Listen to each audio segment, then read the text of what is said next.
Hola, bienvenidos a clase de un curso de milagros. El tema de este episodio es la expiación y los milagros. Al comienzo, mientras nos familiarizamos con algunos términos del libro, nos cuesta trabajo interpretar la lectura. Uno de esos términos es la palabra expiación.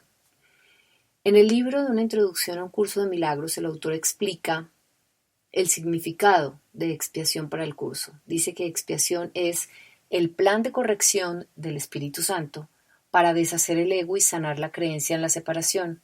Surgió con la creación del Espíritu Santo, después de la separación, y se completará cuando cada hijo separado haya llenado su parte en el plan por medio del perdón total. Es un poco largo y claro, empieza uno a pensar, ¿cómo? ¿Me lo repites?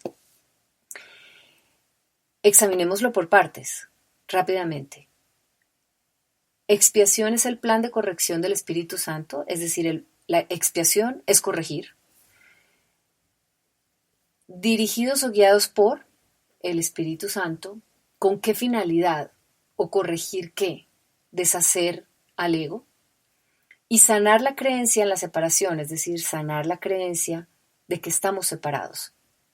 ¿De quién o de qué? De eso que nos creó, de lo que nos sostiene, de lo que nos apoya, de lo que nos guía.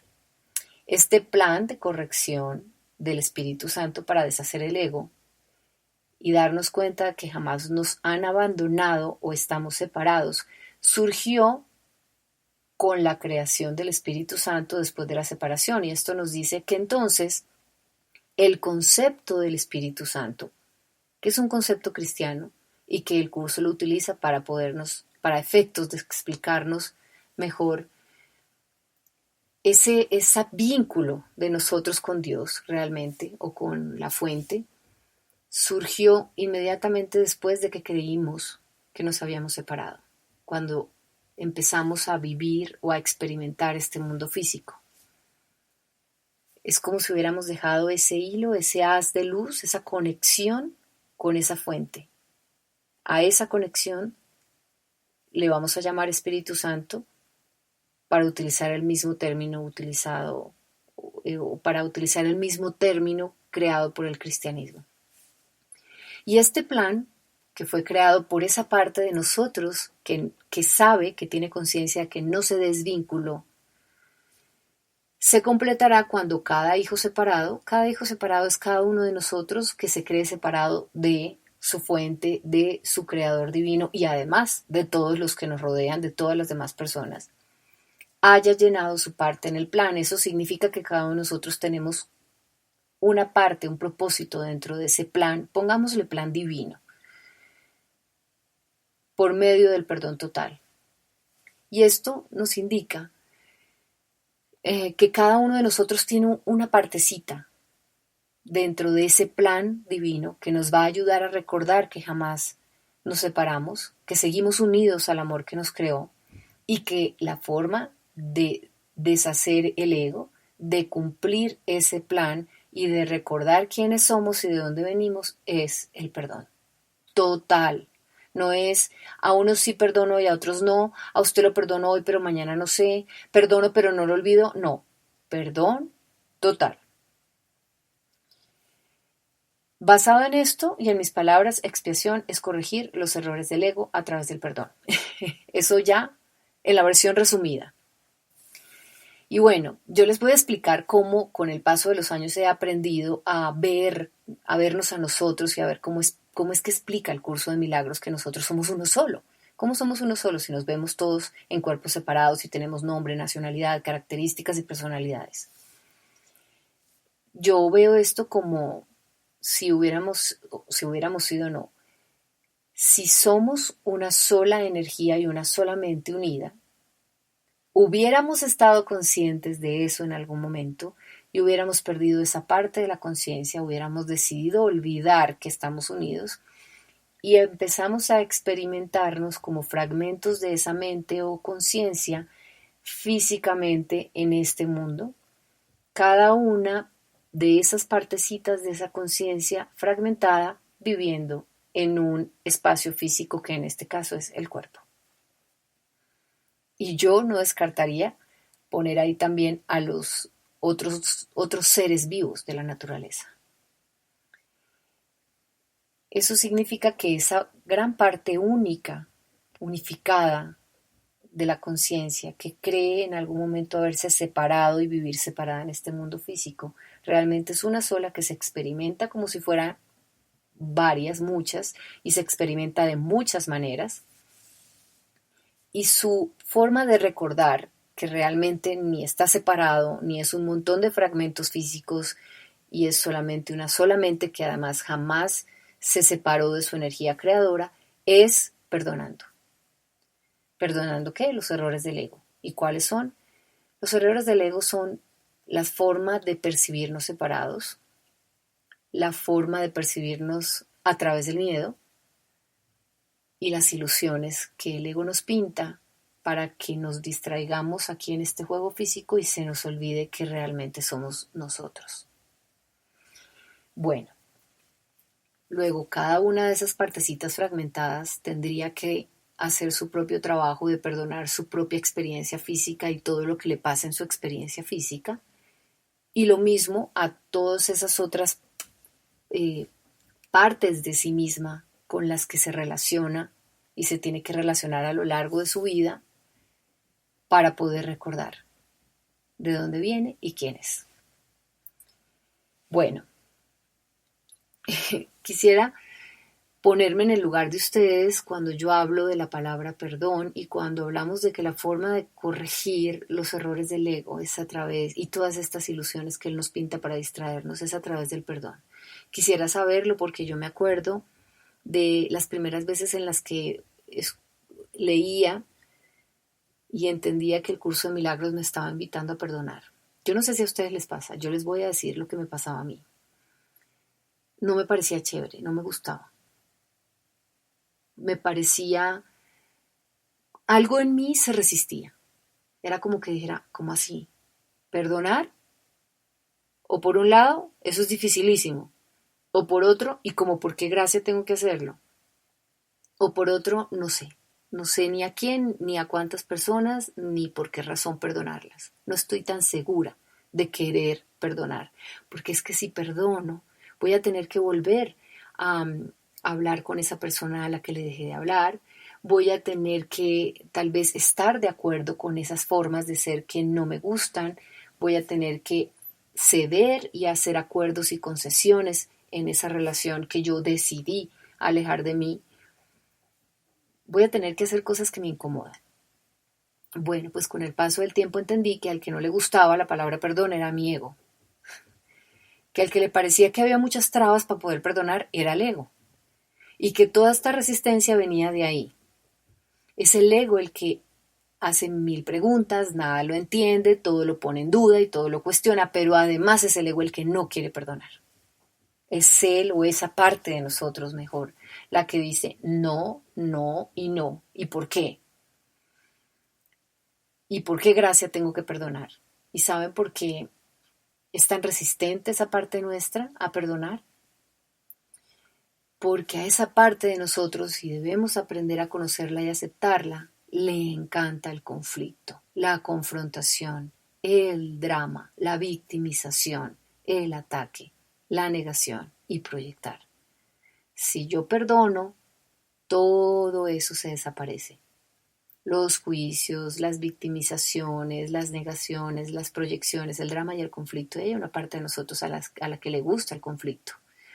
O si no, revisen muy bien qué tipo de canciones son las que les gustan, o qué programas o películas ven, o eh, bueno, ya se habrán dado cuenta ahora que los puse a reflexionar. O qué tipo de noticias les gusta ver, leer o oír, o por qué les gusta tanto los noticieros. Y aquí no es que no esté de acuerdo o no con los noticieros, recuerden que durante mucho tiempo yo los presenté, pero siempre me pregunté por qué había gente que era tan adicta a ver malas noticias. Y también por qué no recibían las noticias de la manera adecuada, porque si las noticias es una manera de informarte lo que está pasando afuera y aquello que no está funcionando bien, que tú te enojes con ese mundo que hay afuera que produce malas noticias o esa realidad afuera que no está funcionando bien, no la soluciona. Si tú sabes y tienes claro que recibes esas noticias para ver tú qué aporte puedes hacer dentro de este plan de la salvación, a quién te corresponde perdonar, qué relaciones te corresponde sanar, a qué parte de ti le corresponde actuar bien o correctamente para poder de alguna manera redireccionar al mundo en una ruta correcta, pues no tendría por qué engancharse con las noticias ni molestarse.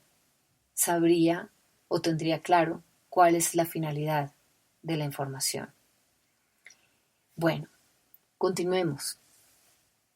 Entonces, basado en lo que acabamos de hablar, el perdón es lo que favorece que los milagros sucedan. Cada acto de perdón, cada milagro, porque el perdón es el que hace que el milagro se produzca, las consecuencias del perdón necesariamente son milagros. Cada milagro corrige los errores de percepción del ego. Y además dice esta parte del curso de milagros en la que me llama mucho la atención como el maestro del curso, el autor del curso habla en primera persona, explicando directamente a las personas, a quienes son sus alumnos y a quienes están leyendo el curso, cuál es en ese momento, la función de él como maestro del curso, como guía o como hermano mayor y cuál es la que necesita de nosotros.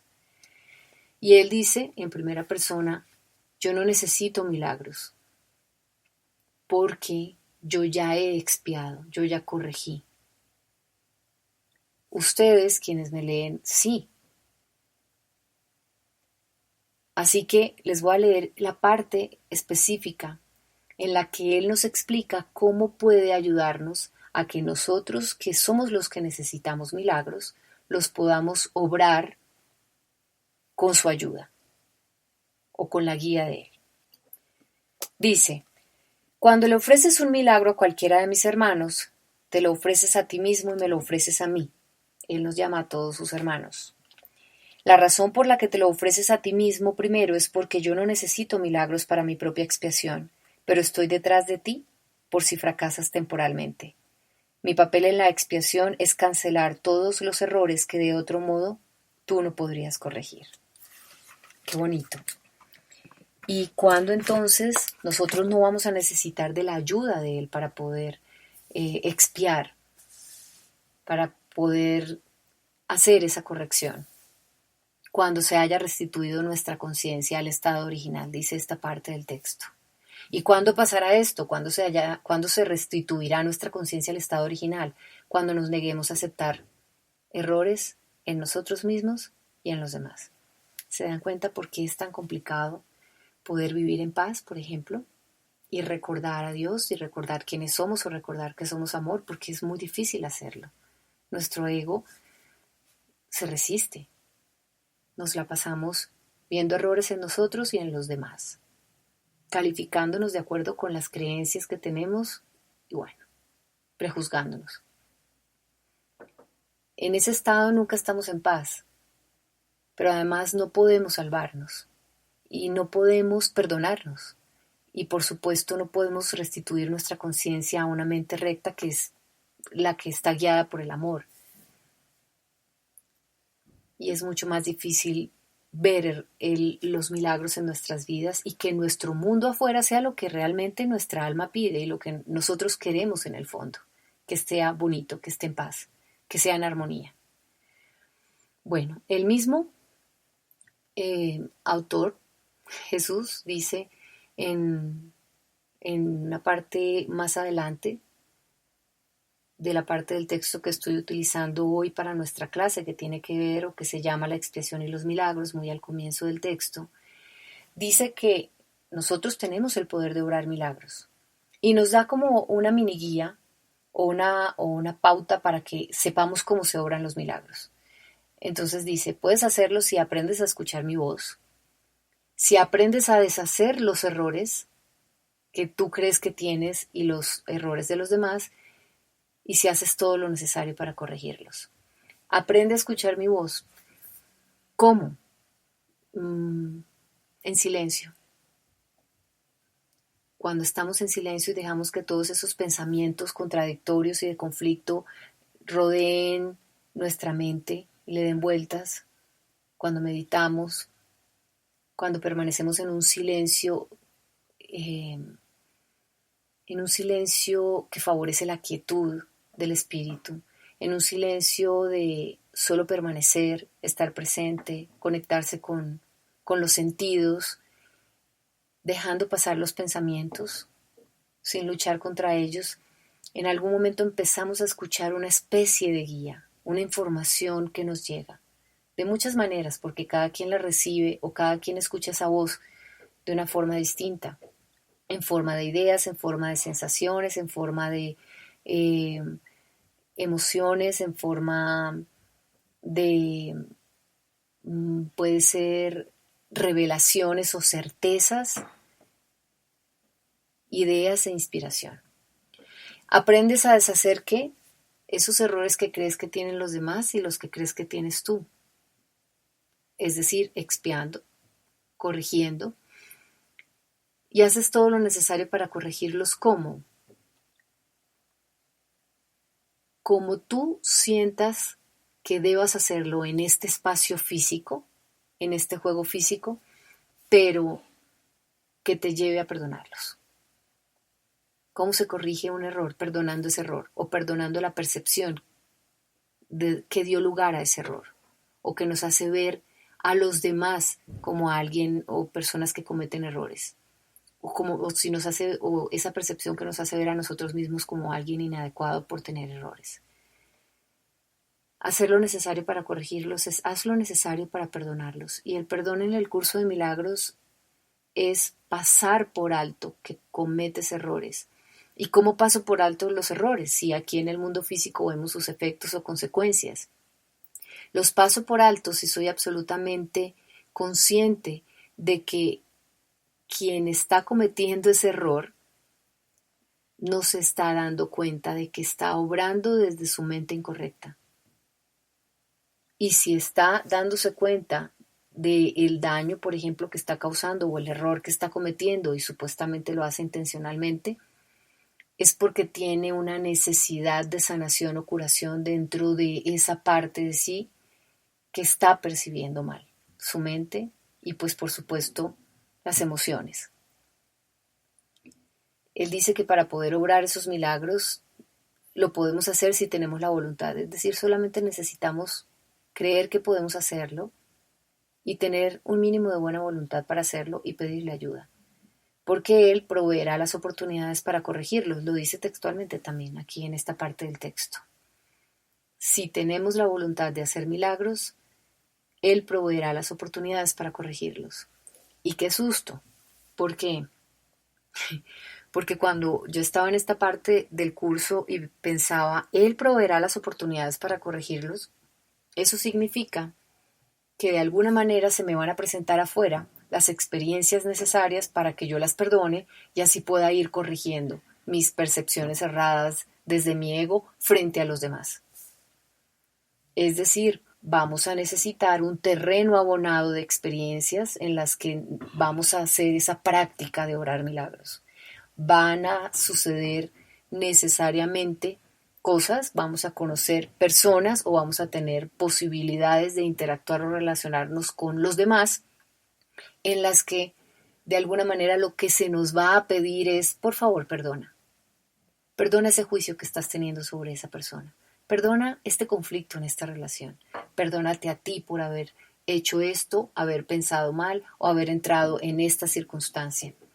Perdona lo que estás viendo afuera, perdona el mundo que te está mostrando las noticias, perdona a la gente que se equivoca. Si a ustedes les produce un poquito de conflicto este tema de tener que perdonar, recuerden que al comienzo del texto dice que es la única forma de que recordemos que somos amor y de que recordemos a Dios. Y tiene lógica. Si yo vivo juzgando a los demás y vivo conflictuado con ellos, jamás voy a conectarme con el amor. Es como el precio o el boleto que tenemos que pagar. Así que si nos cuesta mucho trabajo esto, pues va a ser bastante complicado que en algún momento determinado nosotros podamos experimentarnos de manera pacífica y amorosa. Justo también en este texto me gusta mucho porque en todo el curso de milagros hay algunos espacios específicos que ha escogido el maestro del curso para poder hacer correcciones o explicaciones de las tergiversaciones que se hacen de lo que él dijo o de lo que él hizo, ¿no? Especialmente estas que se consignaron en la Biblia. O explica mejor lo que él ya vino a enseñar. De hecho, para mí el curso de milagros es la oportunidad que él escoge para poder volver a venir a mandar sus enseñanzas, pero como ya no está encarnado, lo hace de esta forma, ¿no? Transmitiendo la información de esta manera. Entonces explica aquí en esta parte del texto lo que significa su frase de el cielo y la tierra pasarán. Lo hemos oído tanto, especialmente las personas que hemos leído la Biblia o se nos ha enseñado la religión católica. El cielo y la tierra pasarán. El cielo y la tierra pasarán, según su propia explicación, significa que no continuarán existiendo como estados separados el cielo y la tierra. Según el curso de milagros, el cielo es un estado que está en tu mente, está dentro de nosotros. Igualmente el infierno, el purgatorio o cualquier estado está allí. La tierra es básicamente lo que estamos viviendo aquí en esta fisicalidad. Luego la tierra y el cielo dejarán de percibirse como si el estado del cielo no pudiera vivirse en la tierra cuando nosotros hayamos corregido esa percepción que tenemos de habernos separado de Dios. Y uno puede decir, no, pues fácil, entonces ya mismo me voy a empezar a imaginar que yo estoy unido a Dios. No es tan sencillo, porque aunque queremos hacerlo, el ego nos sigue atando o enganchando a situaciones en este mundo físico que nos hacen sentir incómodos, conflictuados y con miedo, y no nos permite, más allá de que seamos conscientes en algún momento y queramos aceptar que nosotros no estamos separados de Él, hay una parte de nosotros ahí en el ego que trata de conectarnos con el miedo para que no podamos percibirnos como que estamos unidos a eso que nos creó. También dice que podemos elegir dónde establecer nuestro reino, o sea, ese estado mental, podemos elegir lo que queremos en ese estado mental, pero que si queremos establecer nuestra mente en el cielo, solo podemos elegir acertadamente si recordamos esto. Textualmente, el espíritu está eternamente en estado de gracia. Tu realidad es únicamente espíritu. Por lo tanto, estás eternamente en estado de gracia. Es decir, solo podemos experimentar un estado mental del cielo si, a pesar de que vivimos en este mundo físico, somos conscientes de que somos espíritu, teniendo una experiencia corporal o física por determinado tiempo o espacio, ¿no? O por determinado momento de nuestras vidas, pero que realmente siempre seremos espíritu y por eso siempre permaneceremos eternos aunque nuestro cuerpo ya no esté. Y explica otra de las frases, ¿no? Que se le atribuyen a él o al Padre Nuestro, que dicen que él nos enseñó para orarle al Padre. No nos dejes caer en la tentación. Cuando los que hemos rezado al Padre Nuestro decimos no nos dejes caer en la tentación, cada quien en su mente tendrá una idea de lo que es la tentación y de por qué le está pidiendo al Padre o a Dios que no lo deje caer en la tentación.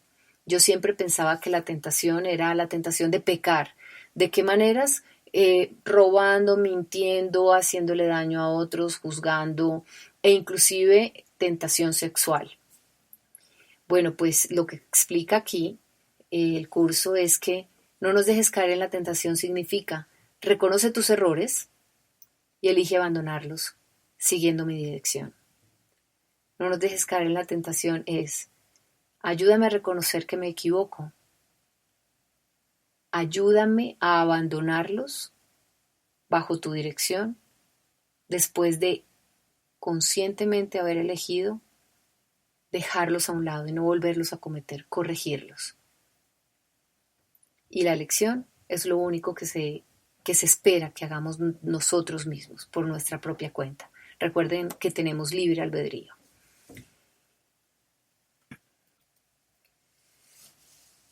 Durante el texto del curso, Jesús nos va dejando como ciertas pautas o guías para que nosotros podamos pedirle, pedir su orientación, unirnos a Él, reconocer que estamos necesitando ayuda y cómo poder solucionar algunas situaciones de nuestras vidas con su guía.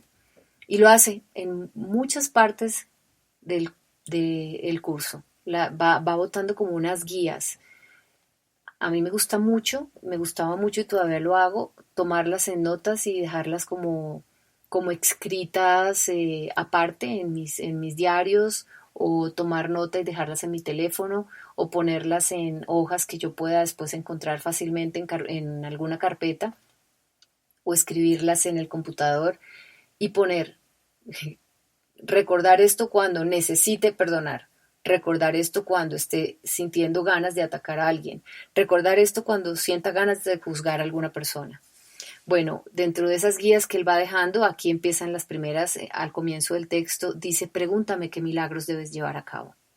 ¿Y por qué a mí me parece que tiene toda la lógica? Porque es que uno a veces, y bueno, es obvio, el ego siempre tratará de meterse en todos nuestros procesos, inclusive en este proceso de deshacerlo a él mismo. Eh, Nosotros creemos que podemos decidir a quién le otorgamos un milagro a través de la corrección o del perdón. Es decir, que nosotros podemos decir, a este lo perdono, a este no. Este acto sí merece ser perdonado, el de allá no. Esto es muy malo lo que usted hizo, usted sí usted no merece perdón, el otro sí, porque es un errorcito que se puede arreglar. No somos nosotros los que debemos decidir a quién perdonamos o no, ni cómo perdonamos, ni a quién le otorgamos esos beneficios que se dan después de haber perdonado. Nosotros simplemente deberíamos en todo momento pedirle a ese guía qué milagros quieres que lleve a cabo y después esperar a que se nos presente la oportunidad para que nosotros identifiquemos en esa circunstancia, en esa persona o en ese momento que estamos viviendo interior, esto es lo que tengo que perdonar. Aquí es donde necesito corregir. ¿Y cómo voy a corregir? A través de el perdón, de algo que aquí he percibido de una manera inadecuada. ¿Y cuál es esa manera inadecuada de percibir? He percibido sin amor, he percibido a través del miedo. Bueno, él explica que una de las características de los milagros es que son impersonales y es precisamente por eso, porque yo no soy quien decido a quién le ofrezco ese perdón o ese milagro, porque aunque parezca que yo estoy perdonando a una persona en específica, o a los otros, no soy yo quien realmente perdono. El perdón se obra a través de mí cuando yo pido que se dé a través de mí. Para que se obre a través de mí, debe haber pasado por mí primero, es decir, debo haber recibido ese perdón primero. Y después yo no sé el alcance que eso tiene. Porque de cierta forma, cuando una persona recibe el perdón de alguien, siente en algún momento esa misma inspiración o necesidad de perdonar a otros después de haberlo recibido. Cuando juzgamos a los demás, estamos reforzando sus errores. Y reforzar sus errores es tener una percepción distorsionada de ellos y también de mí, porque no somos distintos a los otros. Que tengamos la percepción de que cometemos errores distintos no hace que seamos diferentes. Así que el juicio o juzgar a los demás nos impide hacer un acto de perdón total. Seguramente se estarán preguntando, bueno, ¿cómo así? Que yo no cometo errores distintos a los demás. Yo no he asesinado a nadie, hay otras personas que sí lo han hecho, entonces resulta que ahora mis errores tienen la misma gravedad que los de ellos. Bueno, yo me hice esta pregunta al comienzo del curso. ¿Qué pasa con la gente que de verdad le hace mucho daño a otros, que los asesina, que abusa de ellos, que los maltrata? ¿Cómo pasar por alto esos errores? Aquí siempre, el curso no deja otra alternativa que simplemente perdona. La razón por la que esa persona hizo eso, causó un asesinato, le produjo daño a otra persona, no la conoces, no es de tu incumbencia, no la entiendes y no sabes cuál es el propósito que hay detrás de eso. A ti, si te está incomodando, molestando, y por supuesto que hay situaciones que de verdad a todos en general nos incomodan, lo que tienes que hacer es perdonarla. Es la única forma de que corrijas ese error, no solamente de percepción tuya, sino perdonando a esa persona la liberas de lo que sea que le haya causado cometer ese error. No se preocupen si no lo entienden completamente ahora. A medida que va avanzando el texto del curso y a medida que vamos haciendo los ejercicios, vamos entendiendo un poco mejor no solamente cuál es el concepto de perdón del curso, sino realmente cómo se lleva a cabo este perdón, que es absolutamente liberador. Nos invita el curso a que no reforcemos los errores de los demás. Nos invita a perdonar. Y bueno, si ustedes recuerdan lo que dice la historia sobre Jesús, el maestro del curso, cuando a él lo estaban crucificando, después de haberlo latigado y atacado de las 1000 formas que lo hicieron, y pues él ya estaba crucificado en la cruz y antes de morir, él pide perdón y dice, perdónalos porque no saben lo que hacen. Es decir, si ellos me están causando daño a mí es porque no tienen ni idea de lo que están haciendo, han perdido su conciencia, están equivocados, no saben lo que hacen, por favor perdónalos por sus errores.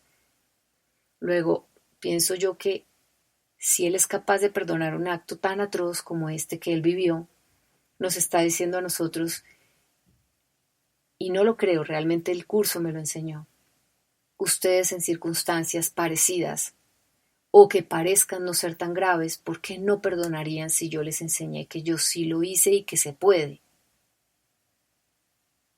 Ese es el concepto macro del perdón en el curso.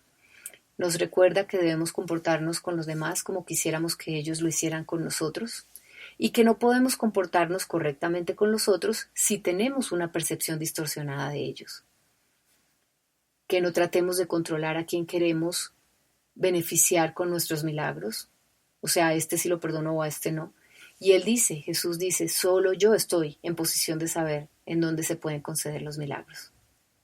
Y quiero finalizar la clase también con un párrafo textual que es uno de mis favoritos en esta parte del texto, en este subtítulo que habla sobre la expiación y los milagros, porque es como un recordatorio a nosotros de quiénes somos. Tú eres la obra de Dios y su obra es totalmente digna de amor y totalmente amorosa. Así es como el hombre debiera pensar en sí mismo, en su corazón, pues es lo que realmente es. Cuando las personas me preguntan sobre amor propio y cuando yo he trabajado en amor propio, recuerdo esto. Si somos la obra de Dios y su obra es totalmente digna de amor y totalmente amorosa, eso soy yo. Y si lo tengo claro, me voy a comportar en amor conmigo, ante todo, y por supuesto si soy capaz de hacerlo conmigo, soy capaz de comportarme así con los demás. Bueno, hemos terminado por hoy. Recuerden que pueden encontrar mis clases sobre un curso de milagros y las explicaciones de las lecciones, las respuestas a las preguntas que ustedes me hacen en estos podcasts disponibles en Spreaker, Apple y Spotify. Déjenme sus preguntas en los comentarios de este podcast o en mi correo contacto @silviacorso.com y será un honor para mí facilitarles su aprendizaje en un curso de milagros. Un abrazo para todos. Hasta la próxima clase.